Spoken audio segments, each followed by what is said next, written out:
I've thought a while for how to do this video, and I don't know how to because it just conflates so many different topics together, and I don't know how to split them into different videos. And I realize if I try to put them all into one video, people are going to stop listening to the video. They're not going to get to the point. They'll get mad and leave an angry comment. And I'm just going to risk that here because I've tried and I don't know how to split this up into different videos.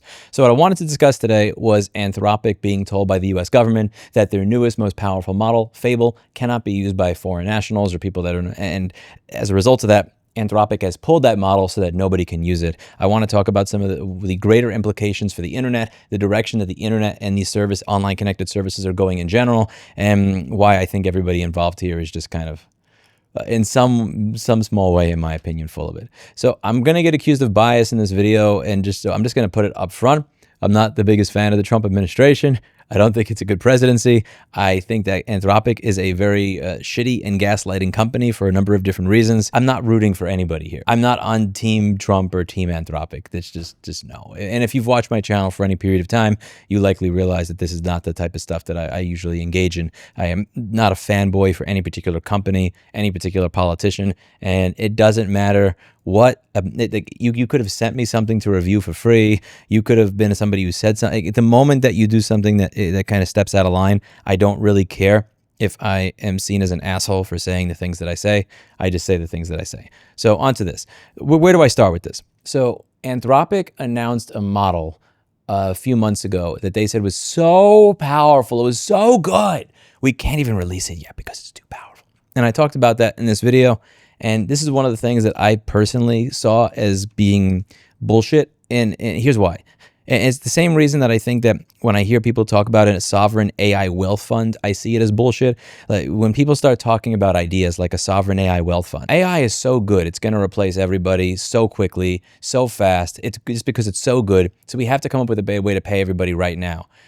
There's an implication in that. There's a premise that they're asking you to immediately accept, which is that this stuff is so good that we have to figure out a way to be able to pay everybody. I don't see it as AI executives that are pushing for sovereign AI wealth funds and UBI and all that. I don't think they care about humanity.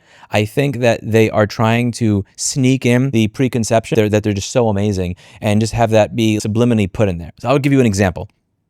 If I said, we got to figure out some sort of UBI or some sort of payment method to pay every single basketball player in the NBA. Because we have to find some way to get them, I don't know, Social Security, disability. They have to find them some way to pay themselves because I'm so good that once you see me, Louis Rossman, play basketball, you will never want to watch an NBA game again. I'm so good at it that I'm literally going to bankrupt all these people. They're going to lose all their sponsorships, their shoe deals. Who would ever buy a jersey for Sprewell or Houston or Kobe Bryant or anybody? Why would you ever buy that when you could watch me?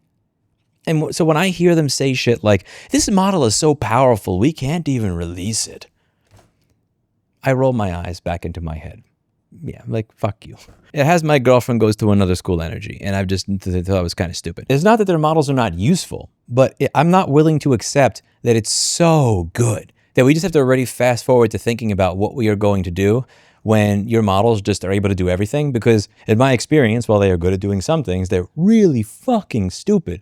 And stupid enough 11% of the time that you can't trust them to fully autonomously do anything. And I will not accept the premise that you are saying these things because you really care about the future of mankind and caring about people. You're saying it because it kind of gets people to believe that you're ahead of where you actually are. And I see what you're doing. I'm so good. Why would anybody want to watch anybody else fix anything when they can just send it to my repair shop? We have to figure out a way to figure out what we're going to do with all the employees of all those other data recovery and repair companies. Because once people see how capable I am, they're not going to send anything to anybody. It comes off at that level of arrogance, and I think a lot of people are missing that when they hear those statements. But they've said for a while that their new model is so powerful, so dangerous, that they can't even release it yet. That has been their marketing stick. Keep that in mind.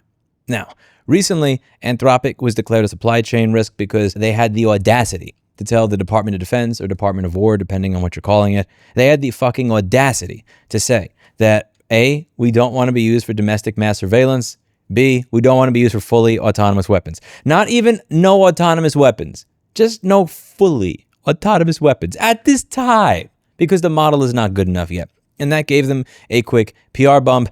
And it also kind of put them on the shit list of the Trump administration because the Trump administration wanted to be able to use the models in whatever way they want. They didn't want any limit.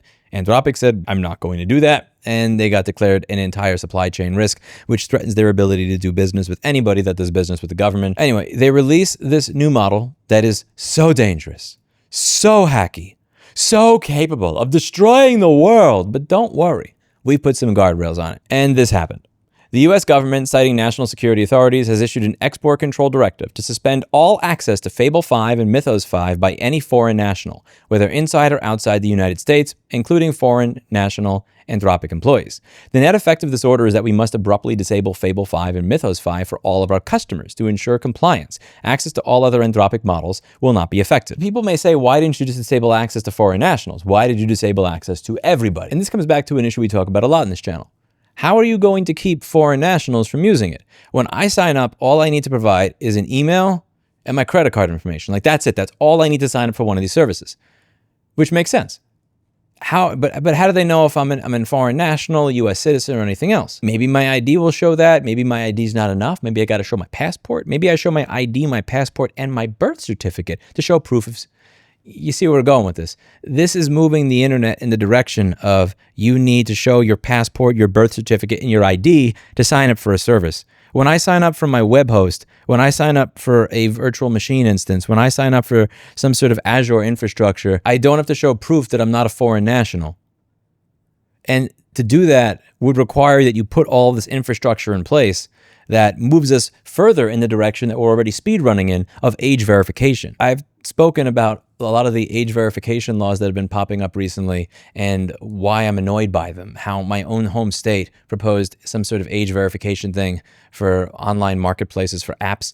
This is bad. I don't like this. And this kind of speed runs you further in that direction. Further, I don't even understand how something like this could even work. If I was a foreign national and I wanted access to this model, what I could do is I could just ask my friend in the United States, here, I'll pay you double what this model costs you. Can you just give me your login when you're done? And then I log in using a Gmail account and a VPN. Maybe we just block access to everybody outside the United States.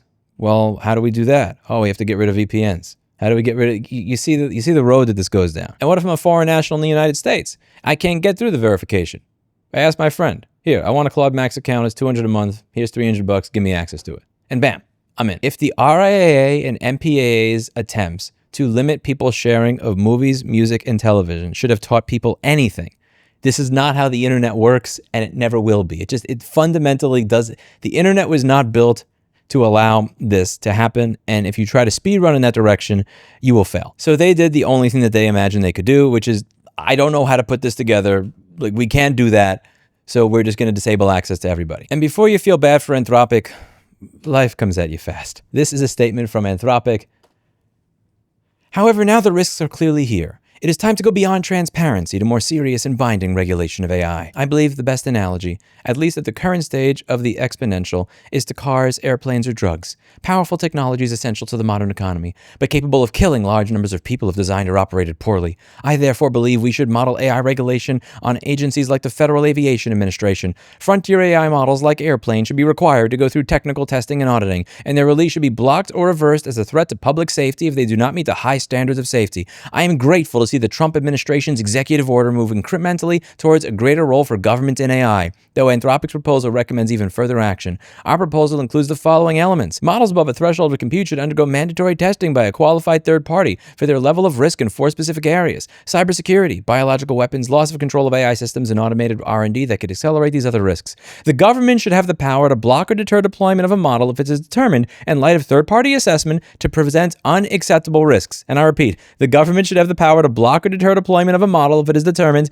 in light of third-party assessment, to present unacceptable risks. So let's get this straight. You had a dispute with the United States government just a few months ago, where the U.S. government said that you are a supply chain risk simply because you didn't roll over and do exactly what the U.S. government wanted. Check. You guys released a model that, based on your own PR, is so dangerous, so scary, that it could ruin the entire world. You come out with a statement saying that the government should have the power to stop people from using these types of new models when they see fit. And then you're fucking surprised when they pull your model. I don't trust this government telling me that I shouldn't be able to have access to this. I just don't. I also think that the way that they're going about it is silly, but I'm not shedding a tear for this shitty ass company. I've gone over their billing practices in the past. I've gone over a lot of the shitty things that they've been doing recently. And honestly, the shitty things that they've been doing just literally continue to get worse. I'll give you an example. I can use Claude Code inside of a program inside of my terminal, or I can have my own script that I make that will invoke Claude when I want. And to do that, I'll type Claude-P. Now, they released this tweet recently. Starting June 15th, paid Claude plans can claim a dedicated monthly credit for programmatic usage. The credit covers usage of Claude Agent SDK, Claude-P, Claude Code GitHub Actions, and third-party apps built on the Agent SDK. Now, if you're reading this and you're not really hyper into the community, you probably think, oh, wow, now we can claim a dedicated monthly credit. They're giving me a credit. This is a good thing, right? No, it is fucking not. Here's what they're actually doing. What they're doing is they're making it so that if you use Claude inside of their program, it's going to continue to cost the same. However, if you want to make the same prompt, but you want to do that from your own script because you don't want to sit there in front of the fucking computer all day waiting for a prompt to finish, and after that's finished, you want to do something else afterwards, you now have to pay what's called API billing rates. So there's two ways that you could use Claude. You can either pay for a $20 or a $100 or a $200 a month plan that you can utilize and you have a certain amount of limit and that's it. Or you can pay via API. You can pay by the query you make. Literally every time I type in and I ask a question, I'm paying for that. And when every single time I ask a question, I'm paying for that, they bill you out the ass for it. It's way more expensive. And their business model is kind of similar to the drug dealers in school that would give you a pack of cigarettes for free. And then once you were hooked on them, jack up the price because you couldn't buy cigarettes at the deli because you were a kid. They're the exact same way with it. So they have these accounts that are $20 a month or $100 a month or $200 a month, and they keep slowly clawing functionality and shit back and saying, if you want this functionality back, you now have to use API billing. But rather than be honest about the fact that they are piece of fucking shit drug dealers selling crack to school kids, they will say, look, we're giving you a credit after taking everything away from you. Now, one of them came out to clarify on this. To add some clarity, you don't pay extra. It's the same subscription, same price per month. What's new in our sub is that it covers two separate pools. Interactive, sublimits, unchanged. This is when you're using their software.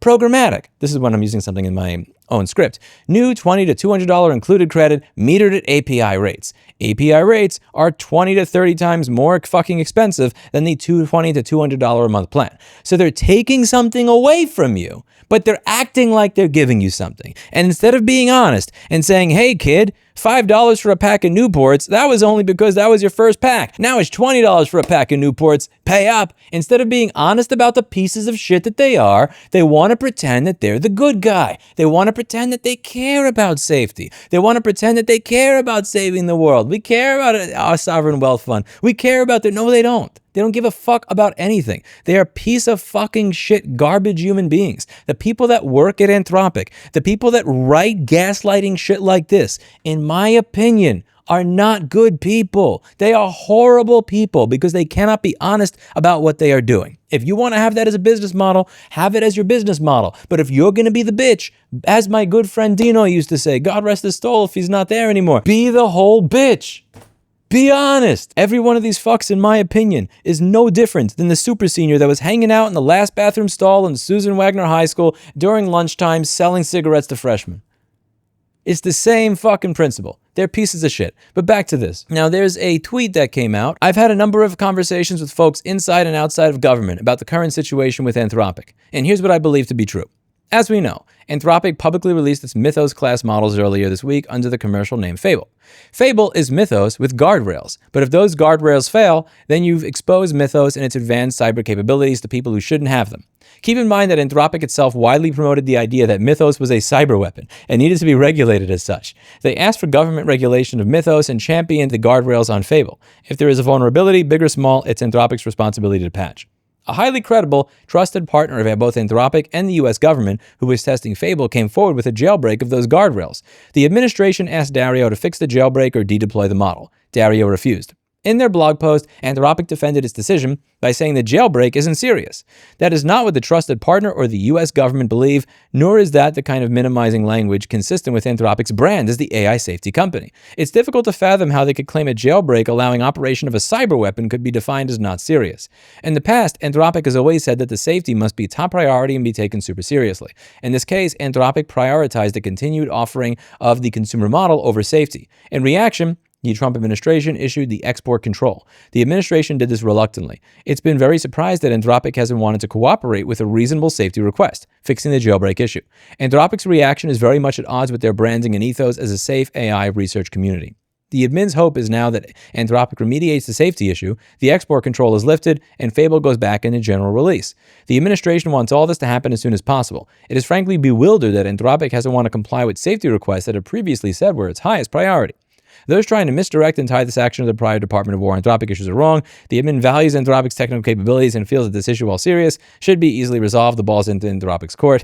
Now, to be clear, I'm reading this tweet from somebody that's in the president's cabinet, and I'm not even going to dig into that can of worms because that would be a 1 or 2 hour long video itself. There's only so many times that people in the president's cabinet can say something that is not true before I just stop believing them. However, in this case over here, so he's in the president's cabinet. I'm just, this ain't political bias. I voted for Democrats and I voted for Republicans in the past. In this particular administration, I just don't trust shit that the cabinet says without personal verification. Is that okay? So let's read this blog post. This comes from Anthropic themselves. The U.S. government, citing national security authorities, has issued an export control directive to suspend all access to Fable 5 and Mythos 5 by any foreign national, whether inside or outside the United States, including foreign national Anthropic employees. We received a directive from the government today at 5:21 p.m. It has become aware of a method of bypassing or jailbreaking Fable 5. We reviewed a demonstration of the specific technique being used to identify a small number of previously known minor vulnerabilities. These vulnerabilities all appear relatively simple, and we have found that other publicly available models are able to discover them as well without requiring a bypass. No testers have been able to find a universal jailbreak, a jailbreak method that can very broadly bypass the model's safeguards, unblocking a wide range of cyber capabilities. Again, this goes back to what is my bias? I trust none of these fucks. Read this. No testers have been able to find a universal jailbreak. Again, when I'm reading text from gaslighting fucks, what I read when I read this is people have found a jailbreak, and I'm going to try to type something that makes it sound like they didn't. So they did find a way to get by the model safeguards, unblocking a wide range of cyber capabilities. As we have stated publicly, we believe the government should have the ability to block unsafe deployments as part of a statutory process that is transparent, fair, clear, and grounded in technical facts. This action does not adhere to those principles. You're saying that the government should be allowed to block your models, but as long as the process is transparent and fair. But every single time the government has dealt with them, the process has not been transparent and fair. It has been anything but. It has been the exact opposite. And you're still asking for it anyway. So I don't feel bad for Anthropic. The people who lose here are not Anthropic or the government. I don't feel like proving that I am not a foreign national in order to be able to sign up for Hetzner, use a virtual machine, or use an AI model. This just reeks of age verification, VPN ban kind of stuff to me, and I don't really like it very much. Also, another thing to consider here, when you say that foreign nationals cannot do this work, whether you like it or not, whether you're happy about it or not, this is one stat. The Macro Polo Global AI Talent Tracker reports that U.S. institutions employ 59% of the world's top-tier AI researchers, and that this lead rests almost entirely on foreign-born talent. So a lot of the people that are doing the work to actually produce these models and that security research are foreign-born nationals. So the government wants them to fix their model, but the people who would fix the model are foreign-born nationals, but foreign-born nationals are not allowed to use the model. Therefore, what are you supposed to do to comply with that law? I don't think that there's anything that they even could do to comply with that law. Even if they did want to go psycho, show your birth certificate, show your papers in order to use our products, if they wanted to fix it, because the people that are capable of fixing it are now legally barred from even being able to use it. And I think that's the point that's one of the silliest to me. Let's say that this model was actually so dangerous that we couldn't let foreign-born nationals get access to it because they could hack into our banks, they could hack into our critical infrastructure. I'm not a foreign-born national. I'm a U.S. citizen. And if I had the ability to go into Claude Code and say, go to chase.com, undo the spaghetti code, and put $1 billion in my bank account, I'd probably do that. Are you saying you wouldn't do that? Wouldn't at least be a little tempting? If the model is so dangerous that you can use it to hack into the CIA and the Department of Defense and banks, why would you say that it's only foreign nationals that shouldn't be able to use it? It's either one or the other. This is all silly to me, I'll be honest with you. This entire situation is very silly. I think the US government is being silly. I think Anthropic is being silly. There are many times in my life I have not been a big fan of my government, and for most of my life I have not been a fan of the gaslighting speak of corporate executives and this stuff in general. It all just rubs me the wrong way. It's very annoying from top to bottom. It doesn't make sense. If this is so dangerous, then why are you giving even Americans access to it? If the idea is safety, you should be giving nobody access to it. If you want to say, okay, only foreign nationals, let's just say that the entire country of America, every single person who's a U.S. citizen, they would totally never try to get the redacted Epstein files by using an AI model. They would totally not try to hack into the CIA. Like nobody in the United States would try to get the redacted portions of the JFK assassination information. They would totally never do that. It doesn't make any sense. Yeah, this model is so dangerous, it could hack into anything, so we can't have foreign nationals using it, but we could totally have people in our own country use it. Nobody in the United States that's a citizen would ever do something like try to increase the value of their bank account or hack into the CIA or the government servers to figure out who killed Kennedy. Like, they would never do that. From top to bottom, this makes no sense. Anthropic posturing, pretending they care about safety when they don't. The government pretending that they care about getting hacked and because this model is so dangerous when they don't. I find this to be just a complete pile of bullshit from top to bottom. What do you think? Let me know in the comments down below. That's it for today. And as always, I hope you learned something. I'll see you in the next video. Bye now.